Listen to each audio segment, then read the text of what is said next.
Assalamualaikum warahmatullahi wabarakatuh. Alhamdulillah wassalatu wassalamu ala Rasulillah.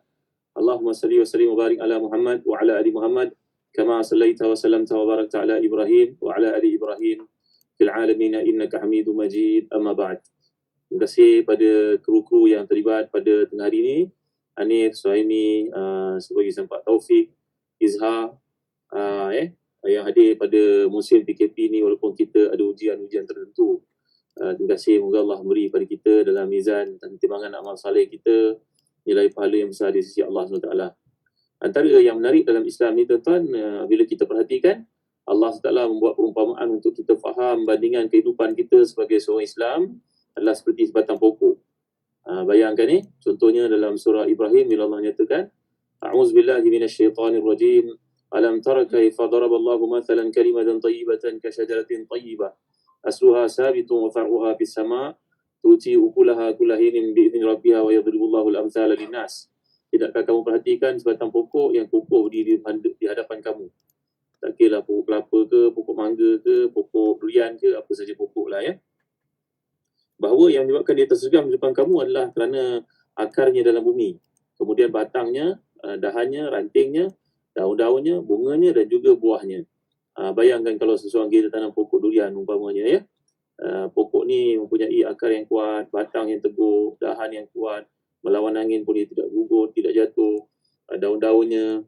Maka pokok durian ni dia tengok waktu yang tepat dia akan mengeluarkan bunga. Dan bunga menandakan akan ada kelangsungan selepas itu, iaitulah buah. Begitulah bandingan orang beriman. Iaitu dia punya akar yang kukuh, itu namanya akidah. Kemudian amalan-amalan lahiriah dia yang tampak di depan mata itu namanya ibadah. Rukun Islam ni, kalau akar itu rukun iman. Kemudian dapat kita lihat bunga yang cantik yang muncul menandakan akan datangnya buah, itu namanya akhlak. Dan kemudian selepas akhlak itu terbitlah buah, iaitu taqwa. Jadi taqwa ni adalah kesinambungan daripada satu kerja yang berterusan di antara akidah, ibadah, akhlak, dan akhir sekali barulah akan datang simarnya. Simaru al-syajarah, iaitu ketakwaan pada Allah SWT. Jadi untuk tuan-tuan yang dimuliakan Allah sekalian, di Telaga Biru kami cuba untuk mengajak sekalian muslimin muslimat untuk menghayati nilai akhlak. Sebab itu kita terbitkan buku yang bertajuk Encyclopedia Adab. Adab ni lah akhlak lah sebenarnya. Cuma adab ni lebih halus kalau kita perhatikan seseorang anak bercakap dengan ayahnya. Bercakap dengan ayah, bercakap dengan ibu, dia bercakap dengan penuh penghormatan ayah, ibu, sebagainya. Tapi anak ini berakhlak tapi belum beradab sebenarnya. Beradab yang menuntut daripada dia untuk duduk, pegang kaki ibu, cium tangan ayah. Kalau musim COVID ni tak boleh nampak demikian pun, duduk di bawah, menunjukkan penghormatan, memuliakan, menghargai ayah ibu yang banyak jasa pada kita. Maka demikianlah indahnya adab dalam kehidupan.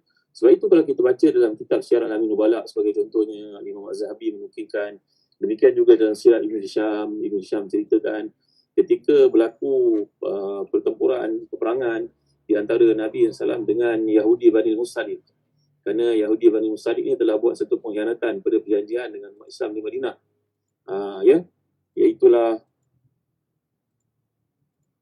Iaitulah ketika berlakunya pengkhianatan tersebut, maka Nabi SAW telah pun mengambil keputusan untuk menghukum Yahudi Bani Mustalik. Jadi seseorang pemimpin Bani Mustalik ini namanya Al-Harith bin Abi Dhirar, seorang Yahudi yang sangat tegar memusuhi Nabi SAW. Dan dia merupakan seorang lahu kalamun masmu'. Dia ini sangat ditaati oleh pengikut-pengikutnya di kalangan Yahudi. Tiba-tiba dalam pertempuran tersebut, dalam pengepungan tersebut, Yahudi semua melarikan diri, mengetahui mereka akan tumpas. Yang ditinggalkan adalah perempuan-perempuan, anak-anak, orang tua. Dan antara yang ditawan itu merupakan anak perempuannya sendiri bernama Juwairiyah bintil Harith. Juwairiyah ni telah ditawan oleh seorang sahabat Nabi namanya Sabit bin Qais bin Syammas. Jadi Sabit bin Qais bin Syammas ni mengatakan kepada beliau, kalau engkau nak merdeka kena tebus dirimu. Kau punya wang, kau bayar, nanti kau akan dibebaskan. Maka Juwairiyah yang mengetahui kedudukannya pada waktu itu tak punya apa pun selain sepinggang, telah berjumpa dengan Rasulullah SAW dan berkata kepada Rasulullah SAW, wahai Muhammad, aku mendengar banyak kebaikan tentangmu. Boleh tak engkau tebus engkau mengetahui apa yang terjadi pada kaumku. Dan sebenarnya mengatakan dia panggil Rasulullah dengan nama Ya Rasulullah. Maknanya Juwairiyah ni telah ada dalam hatinya berputik-putik semangat untuk masuk Islam. Rasulullah SAW melihat peristiwa itu dengan perasaan riba. Rasulullah SAW akhirnya telah menawarkan kepada Juwairiyah yang berkata, nak tak engkau minta satu perkara, aku bagi dua. Aku bukan sahaja merdekakan kau, bahkan engkau menjadi isteriku. Nak tak? Tentulah tuan-tuan, tak bagi seorang perempuan, kerana Rasulullah SAW merupakan sebaik-baik pemimpin, sebaik-baik manusia. Jadi Juwairiyah yang mengkaji kitab Taurat sebagai bapaknya pemimpin Yahudi, dia mengetahui kebenaran Rasulullah SAW. Cuma hati mereka saja yang tidak dapat hidayah, yang menentang Rasulullah SAW. Jadi bila Rasulullah SAW berjumpa dengan Sabit bin Qais bin Syammas, dan Sabit pun menolak. Sabit ini seorang sahabat yang kaya sebenarnya. Jadi menolak untuk dibayar apa-apa. Rasulullah memerdekakan Juwairiyah dan berkahwin dengannya. Sebaik sahaja peristiwa tersebut tersebar di kalangan orang-orang Islam, mereka yang telah pun menawan perempuan-perempuan Yahudi, mereka yang telah pun memperhambakan wanita-wanita Yahudi, mendengar saja peristiwa itu berlaku, maka orang-orang Arab telah memerdekakan semua hamba sahaya yang mereka miliki di kalangan orang-orang Yahudi itu. Betapa tidak tuan-tuan, malu mereka nak memperhambakan mereka yang punya hubungan kekeluargaan dengan isteri Rasulullah SAW, iaitu Juwairiyah binti Harith. Lebih 100 orang, lebih 100 keluarga yang telah pun dimerdekakan oleh umat Islam dalam peristiwa tersebut. Jadi kisah ini tuan-tuan menunjuk kepada kita bagaimana akhlak Rasulullah SAW terhadap manusia yang lemah, akhlak terhadap golongan yang punya perbuatan jahat terhadap Islam, terhadap Rasulullah SAW. Itu sebab Nabi telah bersabda, "Bu'istu liutammima makarimal akhlak." Aku ini dibangkitkan untuk menunjukkan kesempurnaan akhlak yang paling baik sekali. Sebab Allah menyatakan dalam surah Al-Qalam, "Wa innaka la'ala khuluqin azim." Wahai Muhammad sallallahu alaihi wasallam, sesungguhnya engkau berada di atas kemuncak akhlak yang paling mulia. Kata Imam Muhammad Tari Syarawi dan tafsirnya, kalaulah diibaratkan akhlak itu umpama satu binaan, maka binaan itu punya kemuncaknya, klimaksnya adalah Rasulullah sallallahu alaihi wasallam, dan dalam binaan itu berada himpunan akhlak-akhlak yang baik. Jadi tuan-tuan di mereka sekalian, bila Tuan Haji Datuk Mak Zakaria buat buku ni, adalah bertujuan untuk menunjukkan kepada kita bagaimana memperincikan, memperhaluskan, mendetailkan akhlak untuk menjadi panduan kepada kita semua. Kerana kalau kita perhatikan tuan-tuan, bila Allah SWT menurunkan ayat menceritakan tentang Nabi kita, laqad kana lakum fi rasulillahi uswatun hasanatun liman kana yarjullaha wal yawmal akhir wa dzakarallaha katsira. Semuanya pada Nabi itu contoh teladan terbaik bagi mereka yang beriman kepada Allah dan beriman kepada hari akhirat dan mengasihi Allah dengan sebanyak-banyaknya. Kalau kita perhatikan, ada seorang ulama Islam terkemuka dari Azhar, beliau ni bernama Syekh Abdullah Daras. Beliau belajar di Sorbonne University sekitar tahun 1940-an, antara orang Islam yang mula-mula belajar di peringkat PhD di Universiti Perancis. Beliau menulis satu buku yang menarik. Saya tak jumpa buku ni, saya photostate saja. Mungkin buku tuan-tuan, Dustur Al-Akhlaq fil Quran. Bagaimana sistem akhlak dalam Quran. Dalam kajian yang dia buat sebanyak lebih 800 muka surat ni tuan-tuan, yang telah mengislamkan ramai orang-orang Perancis bila mengkaji bagaimana solidnya dasar pijak dalam Islam, bagaimana kita menjadi orang yang beriman, kerana akhlak itu dianjurkan oleh Allah SWT kerana ia punya pertautan dengan akhirat. Kalau orang-orang kafir pada hari ini, mereka tidak punya satu ground yang solid. Sebagai contoh, kata beliau dalam kajian yang ditunjukkan, kalau seseorang perempuan yang telah berkahwin di kalangan orang Eropah itu, dia berada dalam satu parti, datang orang lelaki melamarnya untuk berdancing bersama-sama, maka menjadi satu moral di kalangan orang Eropah, orang Barat, boleh menari dengan suami orang, isteri orang dan sebagainya. Kita dalam Islam mengusahakan menari, memang program parti seperti itu pun diharamkan, kecampuran dan sebagainya. Tapi nak ceritakan bahawa asas kepada Islam ini adalah solid, iaitu satu perkara kita buat dan kita tidak buat kerana ia berkaitan dengan pahala dan dosa. Jadi akhlak ni datang dari perkataan khuluq, datang dari perkataan khilqah. Itu sebab setiap kali Nabi kita melihat ke cermin, baginda akan berdoa, Allahumma ahsanta khalqi fa ahsin khuluqi. Allah, sungguhnya engkau telah memperelokkan kejadian aku, engkau jadikan perbuatan aku seperti ini. Semulia-mulia makhluk ni, kata Mutawalli Sya'rawi, Imam Mutawalli Sya'rawi, kerana Allah menjadikan kepalanya di atas, lebih tinggi daripada badannya, lebih tinggi daripada kakinya, lebih tinggi daripada punggungnya. Sedangkan banyak makhluk yang jalan sama tinggi dengan punggungnya, kepalanya itu. Jadi Allah muliakan. Bila kita perhatikan di kita mengatakan, ya Allah, engkau jadikan aku semua sempurna, perfect.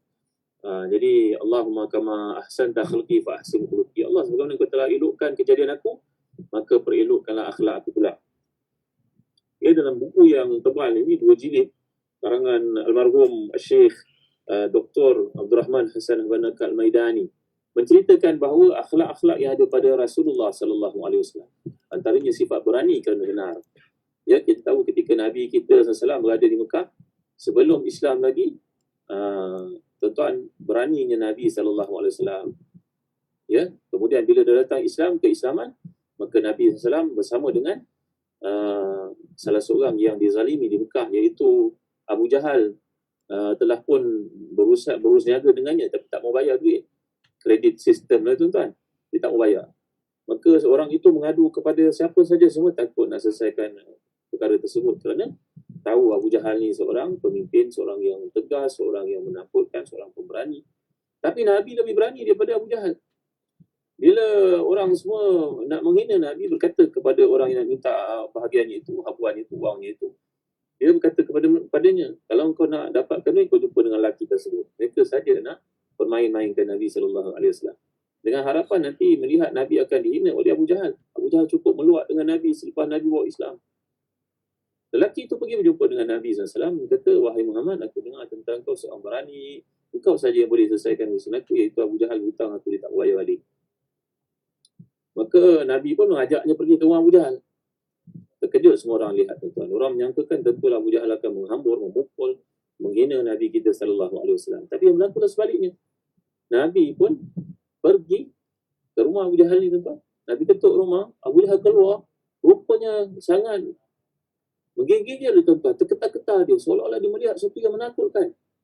Ada seorang riwayat mengatakan ketika Nabi tampil pada waktu itu ke rumah Abu Jahal, maka Jibril datang belakang Nabi dengan rupa satu unta yang sangat besar. Unta, macam dinosaur besarnya, tuan-tuan. Ya, berarti kalau Abu Jahal enggan saja memenuhi perintah Nabi, tentu unta itu akan menggigit. Pernah tengok tak unta gigit orang Arab? Tak pernah tengok tak? Tak pernah tengok kan? Saya dah buat buku satu tajuk haiwan Mekah dalam Quran dan juga dalam hadis. Ada cerita unta ni saja banyak, tuan-tuan, ditulis oleh Imam Ad-Damiri dalam buku beliau bertajuk Kitab Haya Al-Hayawan Al-Kubra, kitab menceritakan ensiklopedia kehidupan haiwan. Unta ni sampai datang satu peribahasa Arab mengatakan akhadu minal idil. Unta ini lebih dendam daripada unta. Tahu tak kisah dendam unta? Hanif pernah dengar tak? Hanif duduk kat Bahrain tak pernah dengar ni. Ya, sebenarnya unta, dia kalau kita buat baik pada dia akan ingat. Kalau kita buat jahat pada dia pun dia akan ingat.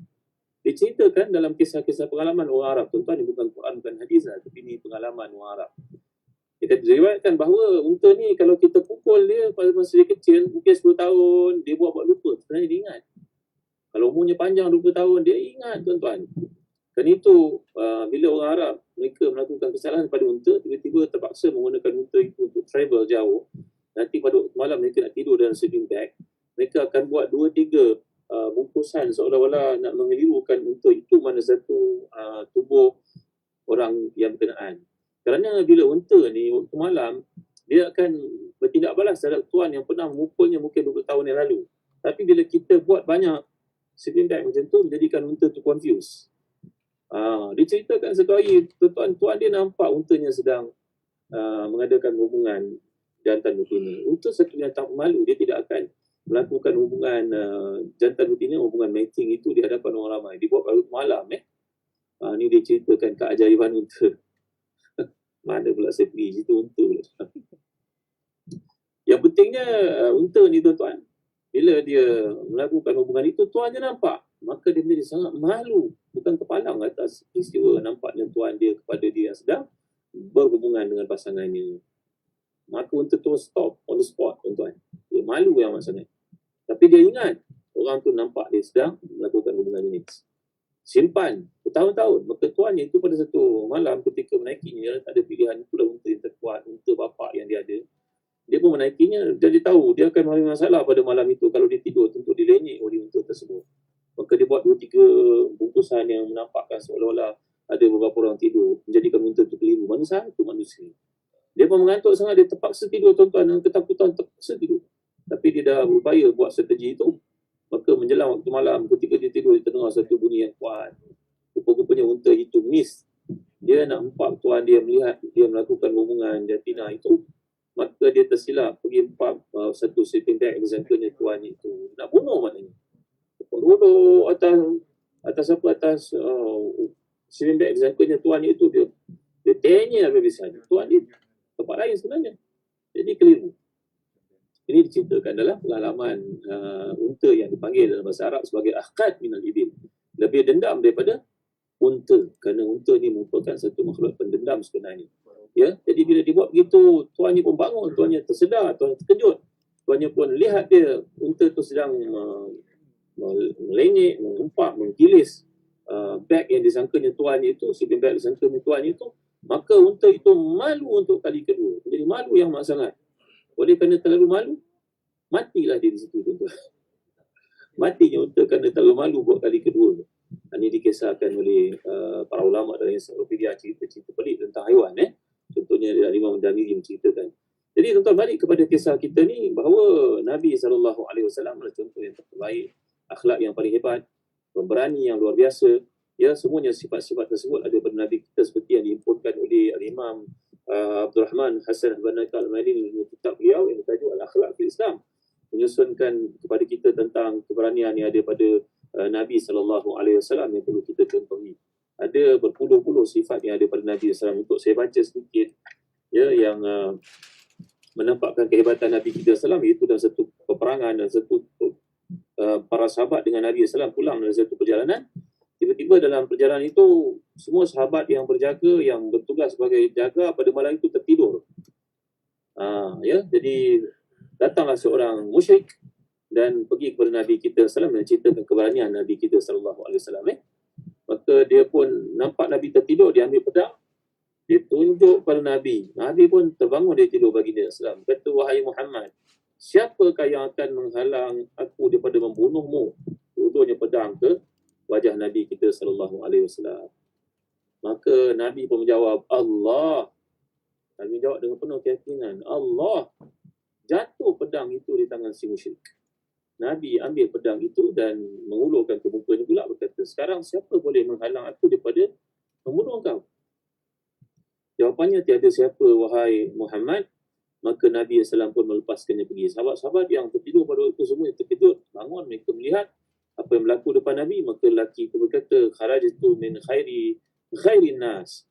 Aku keluar, aku kembali daripada seorang manusia yang sangat hebat, sangat berani, sangat mulia akhlaknya, walaupun dia tidak masuk Islam dalam riwayat tersebut, tapi dia kagum dan mengatakan kehebatan Nabi kita SAW.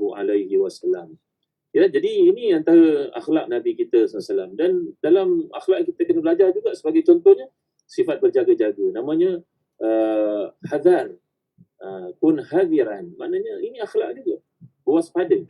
Dalam hidup ni kita kena jadi orang berwaspada. Waktu sekarang ni, katalah contohnya seseorang daripada kita memiliki wang simpanan yang bagus jumlahnya, dapat KWSP contohnya, moratorium pun tak kena bayar kereta, maka duit banyak lah kan.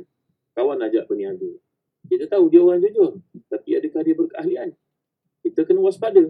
Kerana kalau kita silap hari bulan, nanti ahlan wa sahlan wa jalan. Bukan takat berniagaan rugi, persahabatan pun habis. Kerana ada orang yang kita boleh berkawan dengan dia, tapi tak boleh berniaga dengan dia. Betul tak? Ada orang yang kita boleh berniaga dengan dia, tapi berkawan tak boleh. Ada ke? Biasanya nak berniaga kena berkawan dulu lah. Tapi ada manusia yang memang tidak layak untuk kita masukkan dia dalam partnership. Kerana dia memang tidak akan mampu. Kerana nanti akan menimbulkan ketegangan dan kerugian dan hilang persahabatan. Baik-baik kita bersahabat, langsung jadi bermusuh nanti. Jadi Nabi kita salah sebagai contohnya dalam satu perjalanan, ketika ditanya oleh orang yang ada di situ, Nabi berkata kepadanya, aku tanya kau jawab, aku tanya aku jawab. Maka Nabi bertanya kepadanya, dia jawab.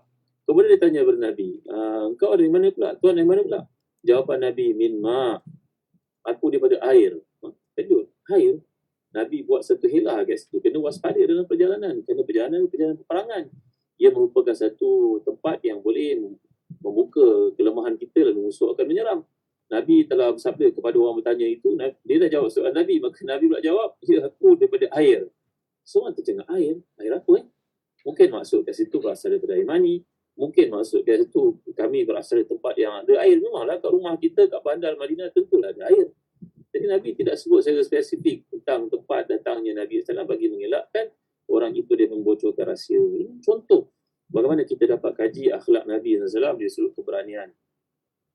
Dan sekali tuan-tuan dimulai kasihan, ketika turunnya ayat wa innaka la'ala khuluqin azim, ayat keempat surah Al-Qalam ini, semuanya kau berada dalam akhlak yang paling mulia wahai Muhammad sallallahu alaihi wasallam.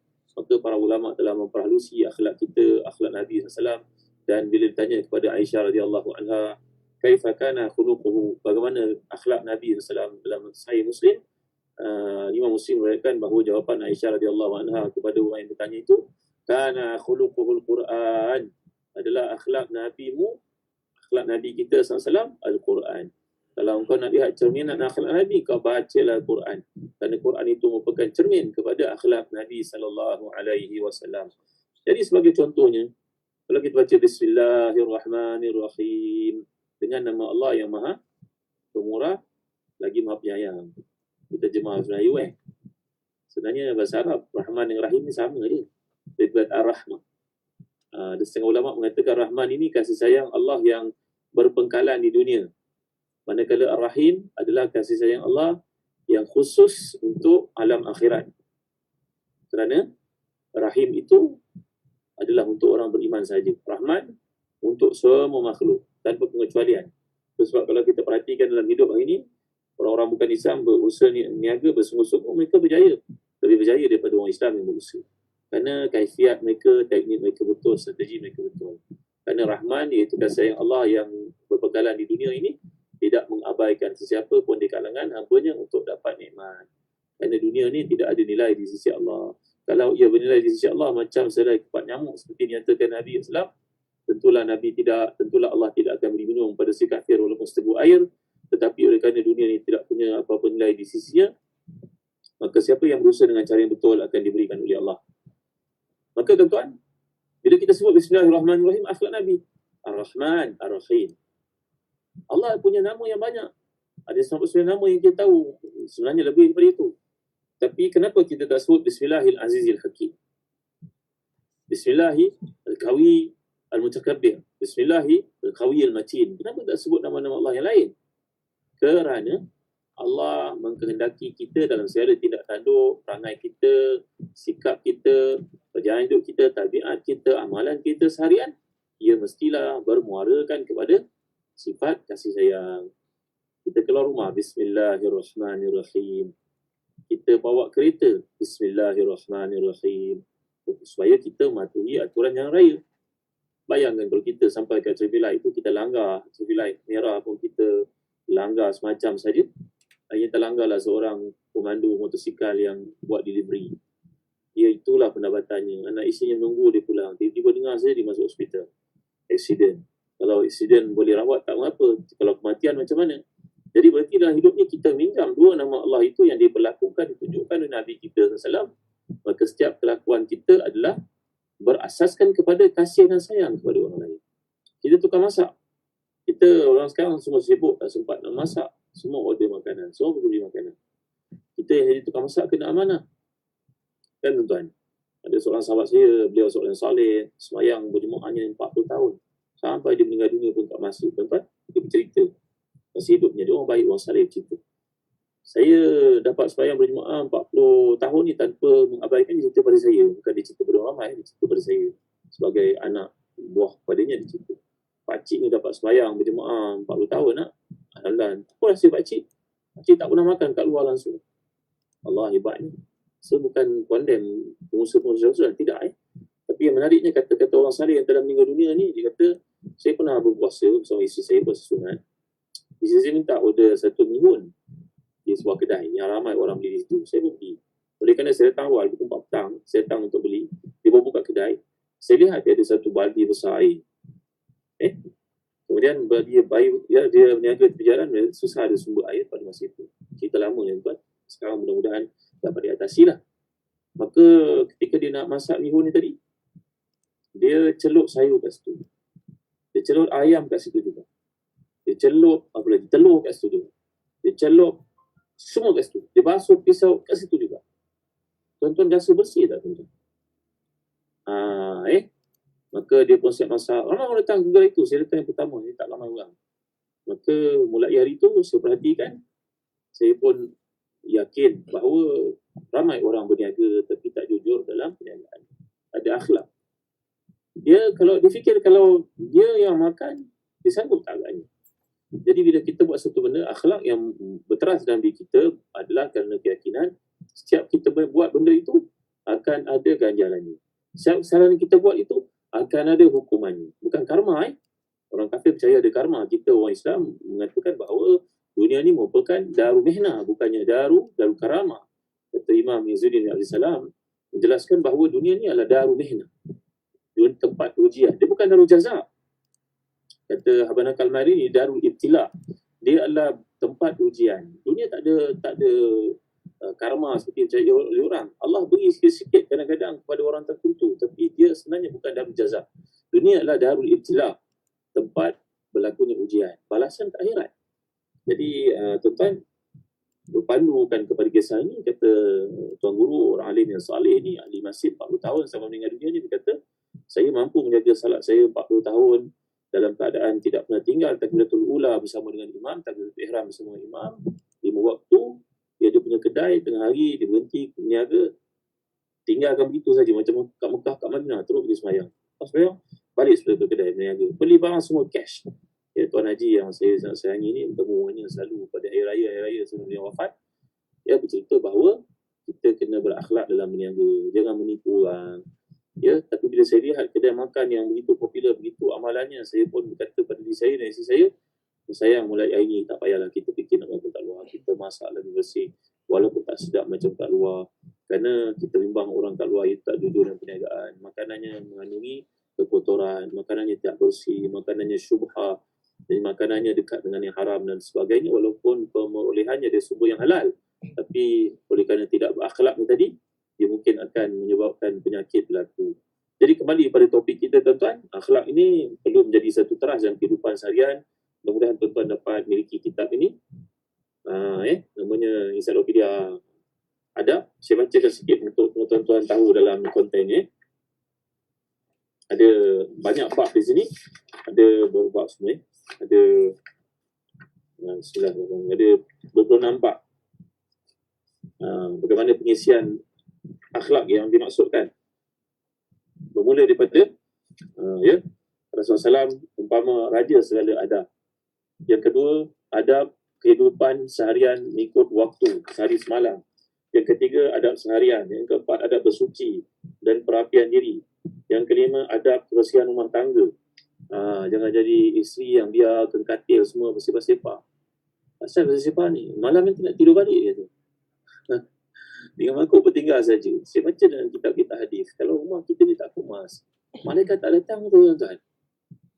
Itu sebab ibu bapa kita begitu prihatin minta supaya dapur dibersihkan, dengan mangkuk dibersihkan, baju dilonggokan di tempat yang betul. Kadang tempat yang kotor menghindari malaikat daripada hadir di rumah kita, malaikat rahmat maksudnya. Baik, yang keenam, adab menjaga panca indera pun ada. Apa ni contohnya? Menjaga lidah, bagaimana mengelakkan riba, namimah. Namimah ni maknanya menyampaikan. Bilakah di waktu dibenarkan berbohong? Ya, ada pula yang Melayu kata bohong sunat. Muka surat 104. Kita tengok sekejap. 104. Adab membolehkan kita untuk berbohong. Bilakah dibenarkan untuk bohong? Yang pertama, bila mendamaikan pihak-pihak yang bermusuhan. Yang kedua, ketika berlaku peperangan untuk mengelirukan musuh. Jangan tengah peperangan cerita benda betul lah, tuan. Ini orang lurus bendul namanya. Dan yang ketiga, untuk mendamaikan pertelingkahan di antara suami isteri. Dan itu dalam hadis riwayat Bukhari, laisal kazzabu alladhi yusihu bainan nas fayanmi khairan aw yaqulu khairan. Bukanlah pembohong itu orang mendamaikan pihak yang berseteru lalu dia menjadikan sesuatu itu baik dan mengatakan sesuatu yang terbaik untuk menyelesaikan masalah itu. Jadi ini orang Melayu kata bohong sunat lah. Tapi ada panduan-panduannya, jangan over sangat. Baik, adab menjaga mata kan. Tengok ada pula panca indera kita ceritakan satu persatu dengan gambar-gambarnya, tengok. Ada diagramnya. Kan? Hargailah usaha penulis ni Datuk Haji Muhammad Zakaria telah pun mengumpulkan bahan-bahan ini daripada berbagai-bagai rujukan, kerana dalamnya bukan saja ada know-how tapi ada show-how. ada cara pelaksanaan, ada gambar-gambarnya yang mandu kita untuk menunjukkan satu perkara. Bagaimana salam orang, bagaimana sapu muka ke tangan lepas berdoa, bagaimana kuku kita nak potong, makanan Rasulullah SAW, makanan kita kena hindari. InsyaAllah ada kajian yang dalam terhadap bab ini. Demikian tuan-tuan, jadikan hadiah untuk kita. Ada sahabat nak retire ke, hari jadi ke, nak bagi hadiah beri ibu bapa kita ke saiz yang besar, tulisannya terang, kertasnya berkualiti, gambar-gambar yang dibekalkan membantu kita untuk menjadi orang yang berakhlak seperti yang diajar dalam Islam. Dan Nabi adalah tunggak, ketua, raja, model yang terbaik untuk kita ikuti di sudut akhlak. Jadi akhlak berbeza daripada moral, kerana moral itu dipengaruhi oleh suasana, oleh budaya yang belum tentu betul. Tapi akhlak adalah daripada Allah dan dia adalah satu jambatan untuk kita ke akhirat.